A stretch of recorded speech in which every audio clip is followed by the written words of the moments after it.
setengah liter air bandingannya adalah 4 kg pakan. Kita aduk-aduk. Nah, kita aduk-aduk begini nih.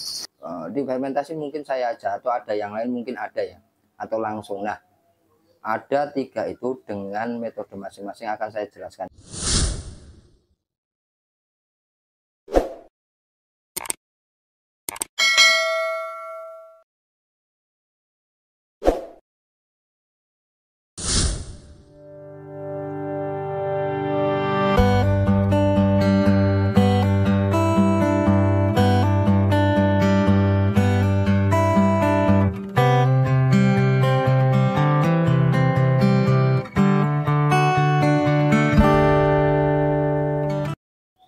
Jadi sebelumnya minta maaf ya, mikrofonnya mati. Jadi saya akan jelaskan. Jadi setelah treatment air dan perawatan air harian, nah kita akan bicara masalah paranet ya. Nah, paranet ini kebetulan video ini diambil pada saat musim kemarau ya. Jadi kenapa di siang hari pas penjelasan ini ada paranet ditutup ya. Nah, kita lihat itu bayangannya, dia tertutup panasnya, jadi tidak secara langsung masuk ke kolam ya. Nah, kita lihat tuh paranetnya. Nah, saya lagi menjelaskan kalau siang hari itu sebenarnya tidak boleh pemberian pakan ya. Nah, kenapa pemberian pakan tuh lihat ini. Nah, ketika siang hari itu biasanya bakteri baik yang di treatment di kolam 11 yang kita terangkan tadi itu bekerja dengan aktif. Makanya banyak pertanyaan, Om, kalau siang bagaimana untuk pemberian pakannya? Nah, kalau siang hari itu di Jawa Farm tidak memakai ya. Karena kenapa? Di siang hari itu adalah proses di mana bakteri baik yang kita treatment itu adalah bekerja karena ada matahari. Nah, itu menyambung dengan paranet ya. Kenapa ada paranet dan siang itu bekerja? Ketika panasnya berlebih itu tidak diperbolehkan karena nanti airnya hangat. Air yang hangat itu bisa mengakibatkan ikan sakit. Biasanya kumisnya potong-potong atau keriting seperti itu.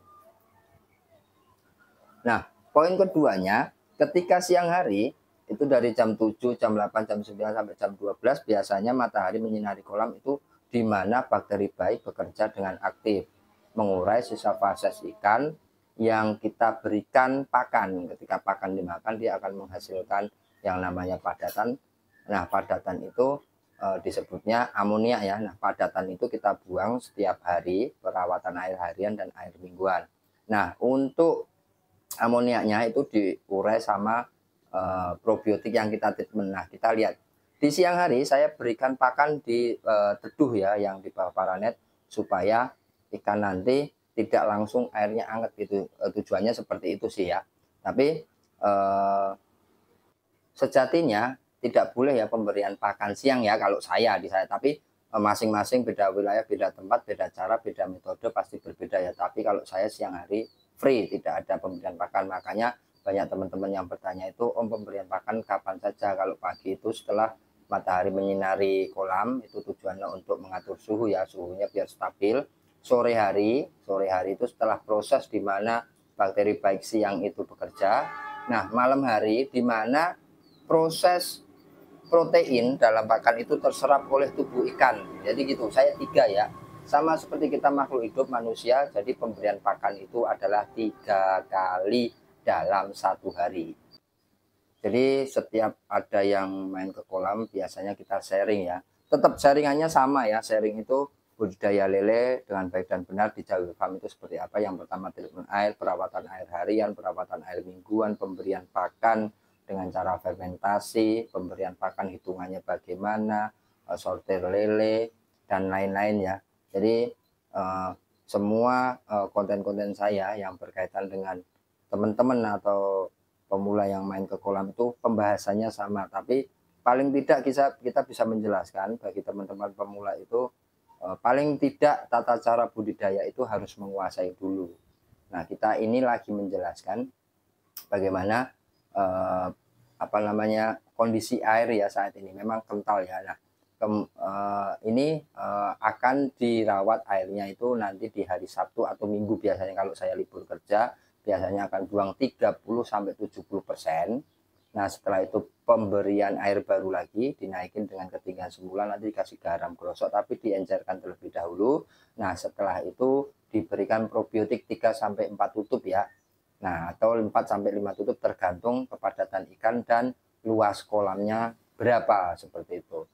Jadi kita juga menjelaskan pakan fermentasi itu berfungsi atau gunanya seperti apa. Nah di sini saya akan menjelaskan bahwasanya banyak teman-teman yang bertanya, Om, kalau tidak dibibis bagaimana? Om, kalau tidak difermentasi bagaimana? Ya, masing-masing sebenarnya ya. Jadi, nah, ini buat 12 kg pakan. Nah, karena ini 4 kilo ya, sudah kebiasaan satu ini adalah 4 kilo. Kita kasih sepertiganya saja, karena 1,5 ini bagi 3 adalah 500. Sedikit lagi. Nah, segini ya, kira-kira ini. Ini setengah liter air, bandingannya adalah 4 kg pakan, kita aduk-aduk. Nah kita aduk-aduk begini nih sampai rata ya. Nah teman-teman banyak yang bertanya apakah itu dipakai bisa 1 minggu atau beberapa hari gitu. Bisa, asalkan ditutup rapat ya, karena memang ini seperti tape. Jadi fermentasi, kalau tape pun kalau bikin dia ada udara masuk, dia biasanya berantem, biasanya apa sih namanya, mogol kalau bahasa Jawanya itu.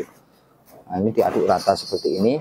Nah nanti ini ditunggu 6 jam. Kebetulan kan hari ini kita perawatan air mingguan ya, jadi pagi ini kita puasa, jadi pagi ini kita juga bikin fermentasi, nanti sore bisa dikasih. Jadi pagi minimal 6 jam baru diberikan ya. Nah saran saya buat teman-teman, misalkan apa namanya ikannya sedikit, itu pakai toplesnya kecil, misalkan hanya 1 kilo saja, untuk pakan 2 hari tidak apa-apa, asalkan ditutup rapat. Nah setelah itu 2 hari itu habis, bikin lagi 2 hari habis. Nanti lama-lama misalkan ikan bertambah besar, itu artinya pakannya semakin banyak ya, bisa 2 kilo atau 4 kilo sehari atau 2 hari sekali. Lebih baik mencegah daripada mengobati, artinya daripada bikin banyak-banyak buat apa begitu lah. Mendingan bikin sedikit, dipakainya juga sering gitu, apa namanya, dalam beberapa jam atau dalam 1 hari saja, saran saya seperti itu. Nah kalau 1 minggu bisa dipakai, bisa, asalkan ditutup rapat. Nah ketika teman-teman lupa menutup rapat, biasanya kan udara masuk ya, udara masuk. Ketika udara masuk, biasanya bakteri jahat atau yang ada di udara luar itu masuk ke dalam fermentasi, dan disitulah tumbuh jamur yang tidak baik, biasanya berwarna hitam ya. Nah berwarna hitam, bau apek, itu jangan diberikan. Nah kalau masih berwarna putih masih aman ya. Nah setelah kita aduk rata, kita masukkan ke toples.